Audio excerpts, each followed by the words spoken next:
I'm going to ask you a little bit later to talk about your Quebec project, because I would love to see that one go ahead. But let me go to Tim and get Tim to comment on this as well. So you've heard Michael's answer.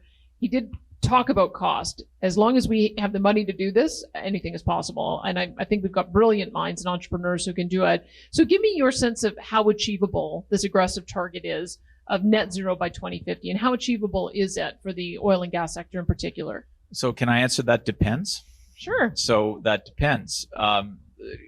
People talk about net zero in these sort of absolute terms, and that's a massive transformation of an economy as a whole. And it has profound effects on the price, because as Michael says, it's about spending money.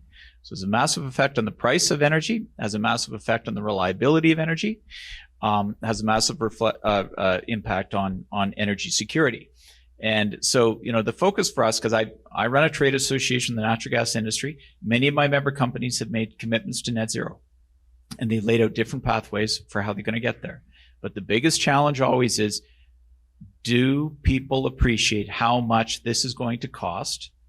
And do they appreciate the kind of timelines that government is proposing? We have reduced, as Dan said, roughly 1% of our emissions in the last 15 years, and we're proposing to reduce 40% in the next 10 years. That's 40 times the reduction rate in half the time frame in a difficult economic environment. I think those are pretty tall targets, and I think there should at least be a realistic conversation about what this is going to cost people, because ultimately the consumer is Canadian consumers are very enthusiastic about reducing emissions. And we've got all kinds of very creative, innovative technology that we've been developing in the gas industry and in other sectors as well. So there are all sorts of neat things we can do. But again, people need to know what this is going to do to their bill. Because in my experience, when you focus group these things with people, they're all for it, and then you start telling them how much it's going to cost them. And the enthusiasm starts to wane pretty quickly, right? And we need to be honest with the public about this. And I'm not convinced that we're being entirely honest with the public.